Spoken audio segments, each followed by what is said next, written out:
နီကတ်ထိရင်ထိပါစေဒီလိုနိုင်ပွဲမျိုးအတွက်မာရက်စကာရဲ့အောင်ပွဲခံမှုနဲ့စိတ်ဓာတ်ကိုကြိုက်တယ်ပရိသတ်များအားလုံးပဲမင်္ဂလာပါလူလိုင်ယွန်ကင်းကနေကြိုးဆိုပါရစေတမ်ဖို့ဘရစ်မှာကစားခဲ့တဲ့ချက်စီနဲ့လီဗာပူးတို့ရဲ့ပရီးမီးယားလိပွဲစဉ်ဟာပရိသတ်တွေအတွက်စိတ်လှုပ်ရှားစရာပွဲတစ်ပွဲဖြစ်ခဲ့ပါတယ်ချက်စီက 2-1 နဲ့အနိုင်ရခဲ့ပြီးနီးပြအန်ဆိုမာရက်စကာတယောက်ပွဲချိန်နောက်ဆုံးမိနစ်မှာနှစ်ဝါတနီနဲ့အနီကတ်ခံခဲ့ရပါတယ်ဒီပွဲမှာမာရက်စကာရဲ့ဗျူဟာပိုင်းဆိုင်ရာဥဆောင်မှုတိတ်တပိုင်းဆိုင်ရာအားထုတ်မှုနဲ့အသင်းကိုလမ်းကြောင်းမှန်ပေါ်ပို့ဆောင်နိုင်မှုတွေကထင်ရှားခဲ့ပါတယ်။နှစ်သင်းစလုံးကဇယားထိပ်ပိုင်းမှာရှိနေတဲ့အချိန်မှာကစားခဲ့တာဖြစ်လို့ပြိုင်ဆိုင်မှုပြင်းထန်တဲ့ပွဲတစ်ပွဲဖြစ်ခဲ့ပါတယ်။ဒါပေမဲ့နောက်ဆုံးကစားခဲ့တဲ့ပွဲဒီမှာနှစ်သင်းစလုံးရလဒ်တွေစိုးရွားနေလို့ဒီပွဲကိုအနိုင်ရရှိဖို့လိုအပ်နေခဲ့ကြတာပါ။18မိနစ်မှာကိုင်စီတိုကဝေးကန်ချက်နဲ့ချက်စီအတွက်ဥဆောင်ဂိုးကိုလှလှပပသွင်းယူပေးသွားခဲ့ပါတယ်။ဒါပေမဲ့ဒုတိယပိုင်းမှာဂက်စပိုကလီဗာပူးအတွက်ခြေပါကိုပြန်သွင်းပေးခဲ့ပါတယ်။လက်ကျန်မိနစ်တွေမှာတော့ပွဲကပိုကြီးလို့ကောင်းခဲ့ပြီးပွဲရဲ့အဆုံးသက်အခိုက်အတန့်ကတော့မိနစ်65မှာဖြစ်ပေါ်ခဲ့ပါတယ်။ချက်စီရဲ့လူစားဝင်ကစားသမား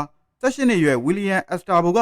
လီဗာပူးရဲ့ခံစစ်ကိုကျော်ဖြတ်ပြီးအနိုင်ဂိုးကိုသွင်းယူခဲ့ပါတယ်။ဒီဂိုးကချက်စီကို2-1နဲ့အနိုင်ရစေခဲ့ပြီးမာရက်စကာရဲ့လူစားလဲလှယ်မှုမှန်ကန်ခြင်းဒီဗျူဟာအပြောင်းလဲနဲ့အသင်းရဲ့စိတ်ဓာတ်ကိုထင်ဟပ်စေခဲ့ပါတယ်။ဒါပေမဲ့ဒီပွဲမှာမာရက်စကာကဒိုင်လူကြီးရဲ့ဆုံးဖြတ်ချက်တွေကိုစောတကတက်ခဲ့လို့ပထမအဝါကက်ကိုခံခဲ့ရပါတယ်။အက်စတာဘိုရဲ့အနိုင်ဂိုးရရှိခဲ့ပြီးတဲ့နောက်မာရက်စကာစိတ်လှုပ်ရှားမှုကြောင့်ကွင်းဘေးကနေပွဲကြီးစဉ်ရှေ့ထိပြေးသွားပြီးကစားသမားတွေနဲ့အတူအောင်ပွဲခံခဲ့ပါတယ်။ဒီလိုရဲ့ကြောင့်ကွင်းလေတိုင်ရဲ့ဒုတိယအဝါကက်ပြပြသခံရခြင်းနဲ့အတူအနီကက်ပြအထုတ်ခံခဲ့ရပါတယ်။ဒါကြောင့်မာရက်စကာဟာနောက်ပွဲတစ်ပွဲမှာပွဲကြီးစဉ်ကနေသာကြီးကြပ်ရပွဲရှိပါတယ်။ဒါပေမဲ့ဒီအနီကက်ကသူ့ရဲ့စိတ်ဓာတ်ပိုင်းဆိုင်ရာအားထုတ်မှုနဲ့အသင်းအတွက်စိတ်အားထက်သန်မှုကိုပြသခဲ့ပါတယ်။မာရက်စကာ2024နွေရာသီမှာချက်စီနဲ့နီးပြအဖြစ်ခန့်အပ်ခံခဲ့ရပြီးသူ့လက်ထက်မှာအသင်းကိုလမ်းကြောင်းမှန်ပေါ်ပို့ဆောင်နိုင်ခဲ့ပါတယ်။လီဗာပူးနဲ့ပွဲမှာသူ့ရဲ့ဗျူဟာပိုင်းဆိုင်ရာစီမံမှုတွေကအောင်မြင်မှုရလဒ်ကိုယူဆောင်လာခဲ့ပါတယ်။မာရက်စကာရဲ့ဗျူဟာကဘောလုံးပိုင်ဆိုင်မှုကိုအခြေခံထားပြီးကွင်းလယ်မှာကိုင်စီတိုနဲ့အန်ဆိုတို့ကိုအသုံးပြုကာလီဗာပူးရဲ့ PRB ကစားဟန်ကိုထိန်းချုပ်ခဲ့ပါတယ်။သူတို့နှစ်ယောက်ရဲ့လောက်အားနှုန်းဘောလုံးအမြင်ဆူရှမှုတွေကြောင့်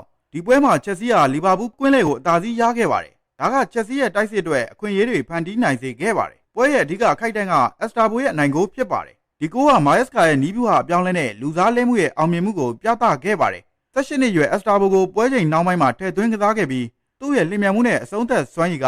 လီဗာပူးရဲ့ခံစစ်ကိုကျော်ဖြတ်နိုင်ခဲ့ပါတယ်။ဒီလိုလူငယ်ကစားသမားတွေကိုအခွင့်အရေးပေးတာကမာရက်စကာရဲ့ရဲဝင်းတဲ့ဆုံးဖြတ်ချက်ကိုထင်ဟပ်စေပါတယ်။မာရက်စကာရဲ့အနီကက်ခံရမှုကသူ့ရဲ့စိတ်အားထက်သန်မှုကိုပြသခဲ့ပါတယ်။အက်စတာဘိုရဲ့အနိုင်ဂိုးကိုရရှိခဲ့ပြီးတဲ့နောက်သူကကစားသမားတွေနဲ့အတူပွဲကြည့်စဉ်ရှေ့မှာအောင်ပွဲခံခဲ့တာကအသင်းရဲ့စိတ်ဓာတ်ကိုမြင့်တင်ပေးခဲ့ပါတယ်။ဒီလိုရဲ့ကြောင့်နှစ်ဝါတနီနဲ့အထုတ်ခံခဲ့ရပေမဲ့မာရက်စကာရဲ့အသင်းအတွက်စိတ်အားထက်သန်မှုကိုပရိသတ်တွေကသဘောကျခဲ့ကြပါတယ်။မာရက်စကာရဲ့အနီကက်ပြသခံရမှုကသူ့ရဲ့စိတ်အားထက်သန်မှုကိုပြသပေမဲ့ဒိုင်လူကြီးတွေနဲ့ဆက်ဆံရမှာစီကံထိန်းသိမ်းဖို့လိုအပ်ပါတယ်။နောက်တစ်ပွဲမှာပွဲကြည့်စဉ်ကနေပွဲကြည့်ရမယ့်အခြေအနေကအသင်းရဲ့စီမံမှုပိုင်းမှာအနေငယ်ထိခိုက်နိုင်ပါတယ်။ဒါ့အပြင်ဒီနီကက်ကြောင့်ချက်စီကနောက်ဆုံး၄ပွဲ